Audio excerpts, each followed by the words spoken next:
Shot in the Night. Chapter 2. Blood on the Ground. At breakfast that morning, only Sally and her father are at the table. "Where's Mr. Dalton?" asks Sally, when Mrs. Larkin comes from the kitchen. "Oh, he was up very early," she replies. "He had to catch a ferry to France. He needed to be in Paris for a meeting this morning." "Why didn't he fly?" asks the inspector. "He needed his car with him," replies Mrs. Larkin quickly, and her cheeks begin to redden. "Now, what can I get you for breakfast?" "A full English breakfast for me," says the inspector. "Could I have a fried egg, please?" "And for me, 2 poached eggs on toast, please," says Sally. When Mrs. Larkin returns to the kitchen, they both look at each other. "It's strange that Mr. Dalton left so early for the ferry. If he needed his car in Paris, he could have gone on the Eurotunnel train with it," says the inspector. "Perhaps he likes to drive," Sally replies. "He left early. I heard his car in the yard when it was still dark. It woke me." "I didn't hear that," says her father. "But I did hear something else." He then tells her about the shot that he heard in the night. "Really?" gasps Sally. "You don't think that had anything to do with Mr. Dalton leaving early, do you?" "Hope not," answers her father. "And Mr. Larkin said it was poachers?" Sally continues. "That's terrible. I hate to think that people go around with guns and kill poor animals in the middle of the night. The world would be a better place without guns." They stop talking as Mrs. Larkin returns from the kitchen. She places a plate in front of the inspector. "Here's your full English breakfast, David," she says. "And here are your poached eggs on toast, Sally. I hope they're not too hard," she adds, as she puts a plate in front of Sally. "That smells delicious," says the inspector, as he looks at his plate full of food. 2 eggs, bacon, mushrooms, beans and fried bread. "I'll need a long walk after this," he continues. "After a week here, I'll be fat. Your cooking is really excellent, Brenda." She smiles and goes back into the kitchen. A few seconds later, she appears again with a pot of tea. She places it on the table and then leaves them alone. D.I. Rush and Sally eat their breakfast. They discuss how they will spend their day. It is a beautiful morning, with a blue sky and warm sunshine. They decide to visit Canterbury, as they have never been there. They would both like to see the famous cathedral. When Mrs. Larkin returns to clear the table, they talk with her about Canterbury.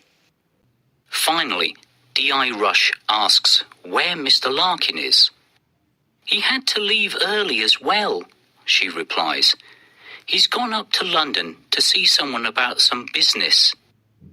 Before he can ask anything else, Mrs. Larkin hurries off into the kitchen. Sally and her father go upstairs to their rooms and pack a small rucksack each. Sally goes out into the yard and sees her father near the barn door.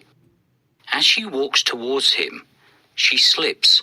She looks down and sees a small pool of red liquid. She bends down to look at it, and her father comes over to her. "What is it, Dad?" she asks. "It looks like blood to me." Her father puts his finger into the liquid and examines it. "I think you're right," he says. "What's a pool of blood doing here in the yard?" "Brutus caught a rabbit this morning and brought it into the yard," says Mrs. Larkin. She's standing behind them with a bucket of water. I'm sorry that you had to see that, she continues. I was going to clean it up earlier, but I was busy in the kitchen. She pours the water onto the blood to wash it away. When she is happy that all of the blood has disappeared, she goes back into the house. Sally and her father stand in silence. They look at each other, and he shrugs his shoulders.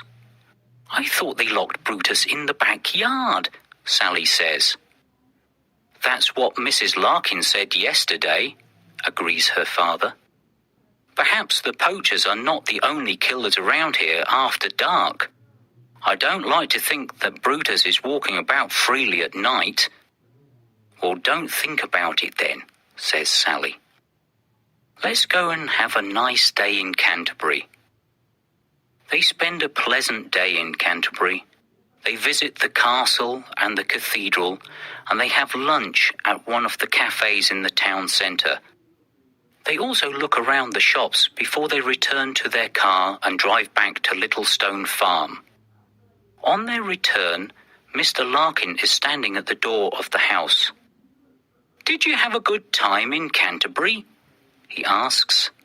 Yes, we did, thanks, replies D.I. Rush. How was London?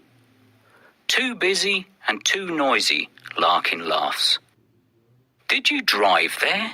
asks the D.I. Yes, Larkin answers cautiously. Why? It's just that your van was still in the barn this morning, answers the D.I. The smile disappears from Larkin's face, and his cold blue eyes turn towards D.I. Rush.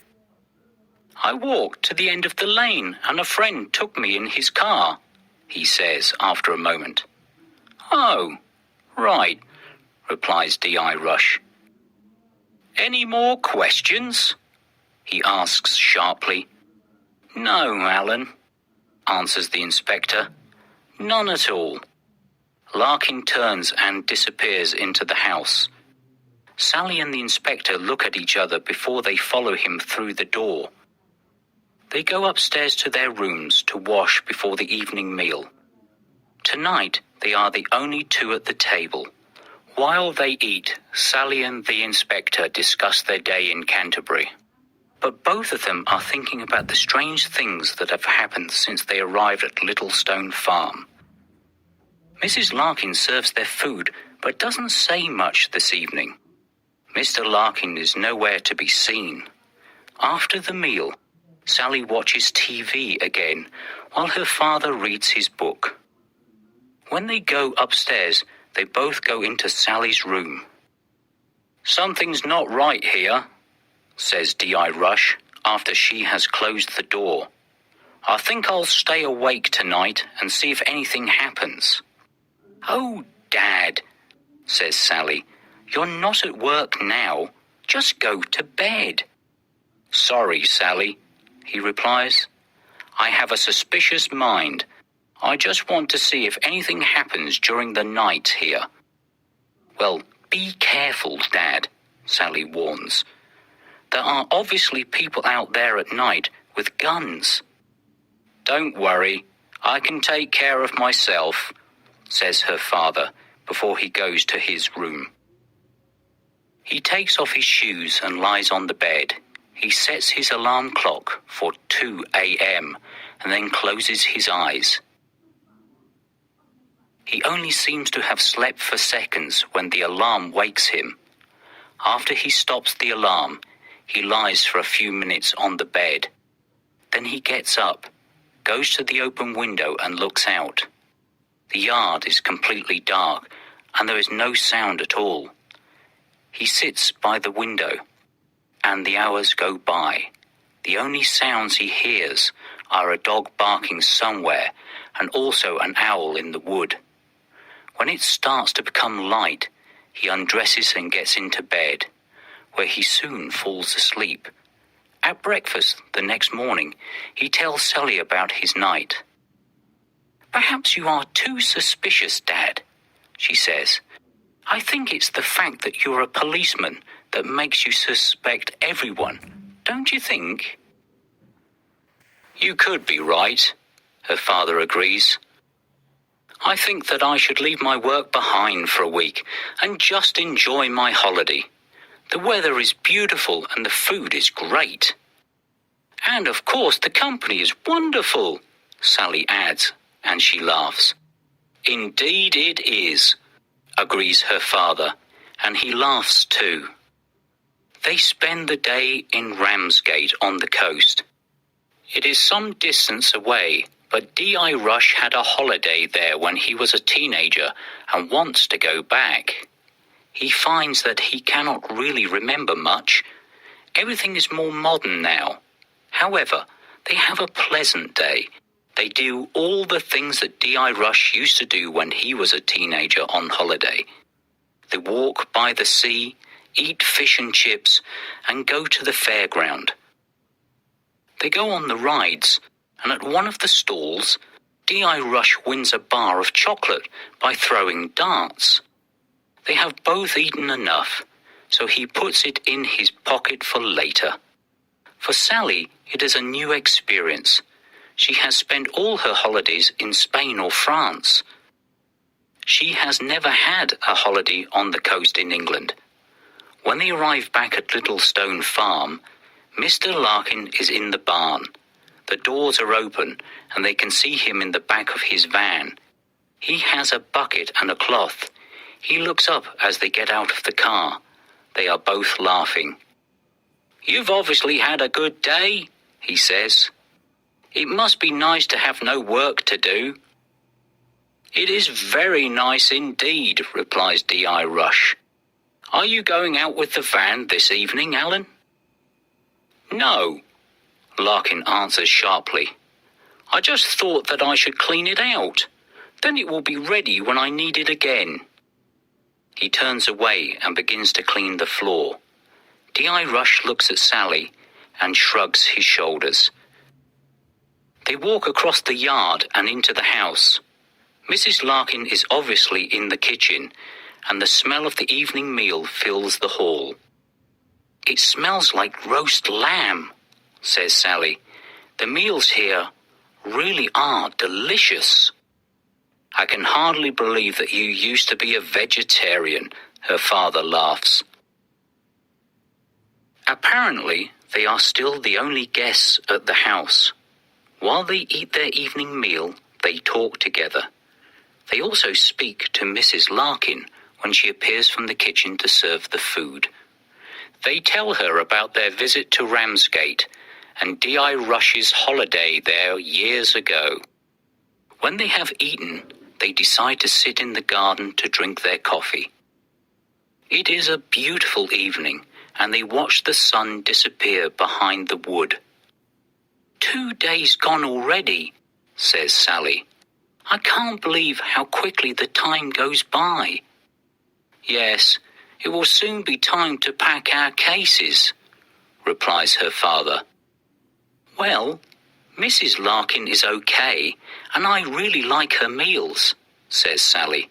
"But I'm not sure about Mr. Larkin. Sometimes I think he is okay, and at other times I feel that there's something suspicious about him." "I think that we both agree on that," the inspector laughs.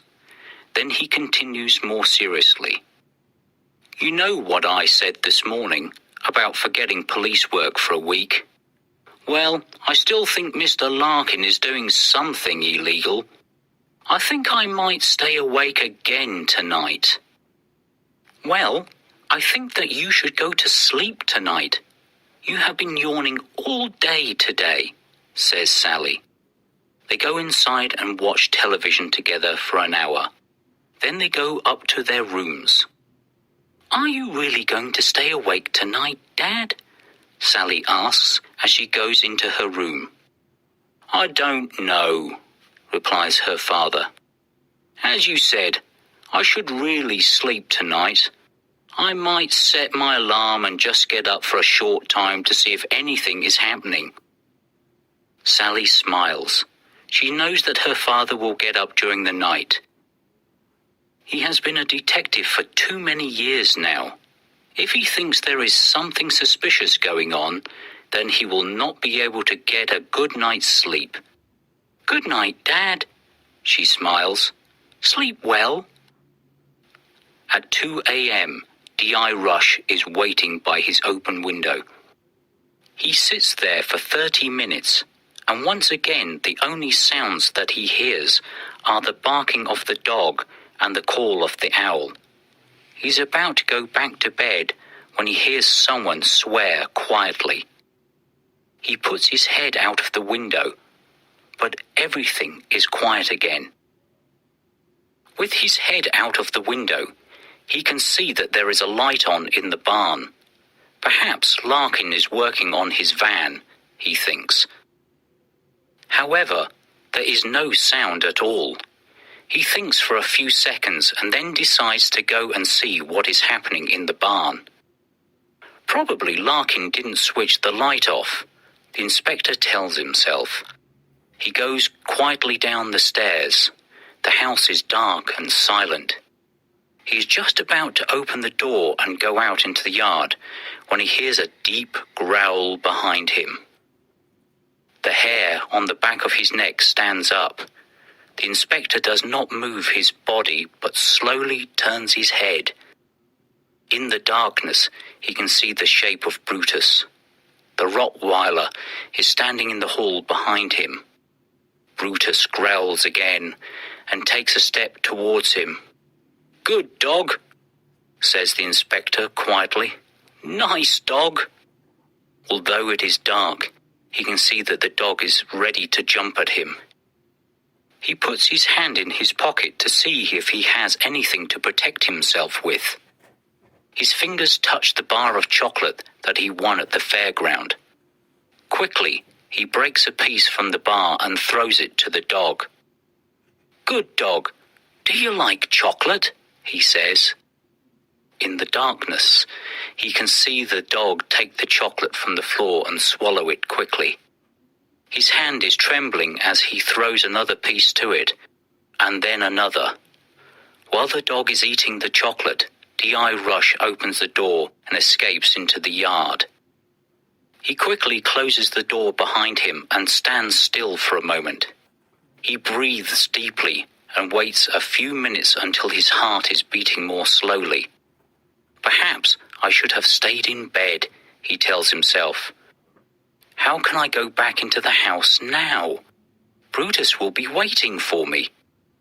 If there is nothing in the barn, I will have to sleep in there until the Larkins get up, and then I will have to explain why I was out in the yard in the middle of the night." Nevertheless, D.I. Rush wants to find out what goes on in the barn.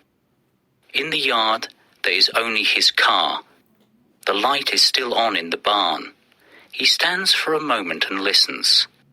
He can now hear noises which come from the barn. It sounds like voices, like someone talking, but very quietly. He walks across the yard and goes to the side of the barn, where there is a window. With his hand, he cleans the years of dirt from the glass until it is cleaner and he can see through it. Then he puts his face against the window and looks into the barn. At first, he can only see Larkin's van. Then he sees someone moving in the corner of the barn. As they walk into the light, he gasps. "So that's Larkin's secret," he says to himself, and he takes out his mobile phone to call the police. At that moment, he hears a deep growl behind him. Before he can do anything, something hits him on the back of the head, and he falls to the ground unconscious.